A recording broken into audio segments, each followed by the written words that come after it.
दर्दनाक खबर सामने आई है। पुणे सातारा हाईवे पर देर रात भीषण सड़क हादसा हुआ है। तेज रफ्तार कार डिवाइडर पार कर ट्रक से भिड़ी और हादसे में 4 युवकों की मौके पर दर्दनाक मौत हो गई। 2 अन्य गंभीर रूप से घायल हो गए, अस्पताल में भर्ती हैं। सिरवल के पास घोटल शिवालय के सामने यह हादसा हुआ है। पुलिस ने मामला दर्ज कर जांच शुरू कर दी है। तो महाराष्ट्र के सातारा जिले से एक बेहद दर्दनाक सड़क हादसे की ये खबर और पुणे सातारा हाईवे पर ये हादसा देर रात हुआ है। शाहिद अंसारी संवाददाता तमाम जानकारी के साथ जुड़ चुके हैं। शाहिद, हादसे की क्या वजह सामने आई है? जी पुनीता, यह महाराष्ट्र के सतारा जिले में जो है तड़के एक कार जो है वो डिवाइडर से टकरा गई है और वो तेज स्पीड में थी। जो आपने हादसे की वजह पूछा है, तो वजह यही है कि वो कार तेज रफ्तार थी और डिवाइडर से टकराने के बाद वो पलट गई। पलटने के बाद फिर क्या हुआ कि वो दूसरी लाइन जो आ रही थी उस तरफ पहुंची और उस तरफ जाने के बाद जो है जो एक ट्रक आ रही थी, तेज रफ्तार ट्रक आ रही थी, वो उससे भिड़ गई। और इस दौरान आपको मैं बता दूं कि हादसे में जो है कार सवार 4 युवकों की मौत हो गई, जबकि जो है 2 अन्य लोग जो है उसमें जो थे वो घायल भी हो गए हैं।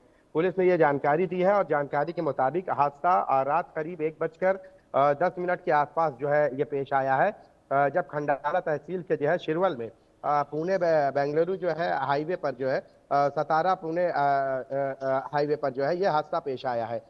दुर्घटना के कारण इस जो मतलब कि बिजी रूट पर जो है ट्रैफिक भी जो है बुरी तरह से जो है प्रभावित हुई है, क्योंकि जब दुर्घटना घटी है तो उस दौरान जो है पूरा रास्ता ब्लॉक हो चुका था। हाईवे पुलिस के एक अफसर ने इस बात की जानकारी देते हुए बताया है कि ये जो कार है ये पुणे से सतारा की तरफ जा रही थी जी। और तभी जो है ड्राइवर ने जो है उस पर कंट्रोल खो दिया। कार डिवाइडर से टकराई, चूंकि स्पीड ज्यादा थी, स्पीड ज्यादा होने की वजह से कार डिवाइडर से टकराई और पलट गई।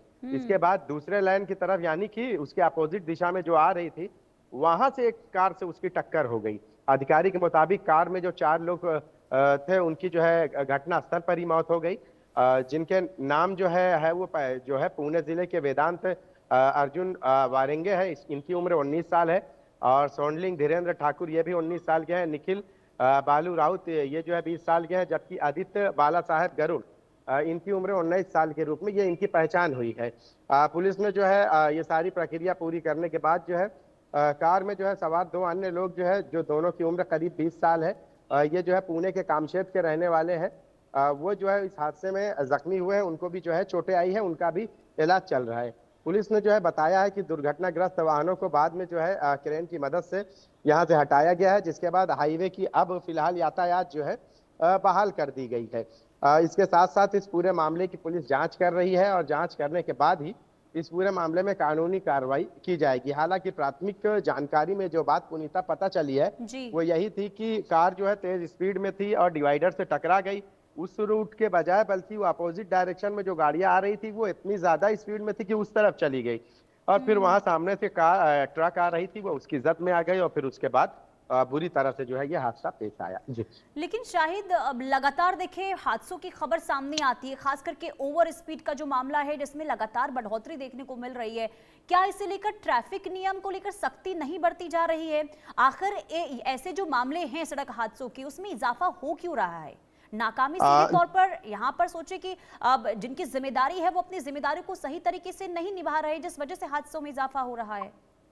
देखिए पुनीता, 2-3 चीजें हैं। एक तो ट्रैफिक के रूल जो बनाए गए हैं उसका पालन ना करना, और दूसरी अहम बात यह है कि लापरवाही। दोनों चीजें हैं। एक तो यह है कि ट्रैफिक ने अगर निर्धारित किया है कि यहाँ आपको 40 या 60 की या 80 की स्पीड से चलना है, तो इसका मतलब ये होता है कि आप इससे ज्यादा की स्पीड चलेंगे तो आपके लिए वो खतरनाक या जानलेवा साबित हो सकता है। आमतौर पर जो स्पीड की लिमिट है उसे कार ड्राइवर या जो दूसरे लोग हैं चालक उसे नजरअंदाज करते हैं। उन्हें खाली रोड दिखी तो स्पीड पर जो है काबू नहीं रहता, स्पीड तेज होती है और बाद में यही जो है हादसे का सबब बनती है। जबकि ट्रैफिक नियम के मुताबिक आपके लिए जो स्पीड निर्धारित की गई है वो कुछ वजह से घाट इलाके या हाईवे पर जो है इन इलाकों में जो है अक्सर के जो है इस तरह के हादसे पेश आते हैं, और वजह उसकी यही होती है कि कार की स्पीड बहुत ज्यादा थी, ड्राइवर ने कंट्रोल खो दिया, इसके बाद ये हादसा पेश आया। तो कुल मिलाकर जो है ट्रैफिक के जो नियम है अगर आप उसका पालन करते हैं तो आप इस हादसे से बच सकते हैं, और अगर आप लापरवाही और उस नियम को ताक पर रख कर जो है गाड़ियां चलाएंगे तो फिर हादसा लाजमी है। जी। लेकिन ऐसे लोगों पर लगाम लगाने के लिए क्या अब कोई कदम आगे बढ़ते हुए सख्ती दिखाई देती है या नहीं जमीनी स्तर पर, शाहिद? देखिए पुनीता, अभी हाँ। तो नई नई टेक्नोलॉजी आई है। कैमरे से स्पीड डिटेक्टर लगाए गए हैं, कैमरे की मदद से उन पर फाइन, हैवी फाइन का जो है प्रावधान है। लेकिन क्या होता है कि बहुत सारे लोग होते हैं, इसे भी नजरअंदाज करते हैं। हालांकि आपको मैं बताऊं कि मुंबई जैसे शहर में जहां आप 30-40 किलोमीटर की स्पीड से ज्यादा नहीं चल सकते, इस शहर में भी जो है स्पीड डिटेक्टर लगाया गया है, और उसके बावजूद भी यहाँ पे भी जो है लोग इसी तरह से हाई स्पीड चलते हैं और अक्सर के जो है हादसे का शिकार हो जाते हैं। बांद्रा, और इसे नरीमन लेकर पॉइंट, मरीन लाइंस, शाहिद ये सब। सख्त कदम उठाने की जरूरत है ताकि ऐसे हादसे ना हो, खास करके ओवर स्पीड मामले में। बहुत शुक्रिया तमाम जानकारी देने के लिए। आगे बढ़ते हैं, बड़ी खबर जम्मू कश्मीर से, जहां राजौरी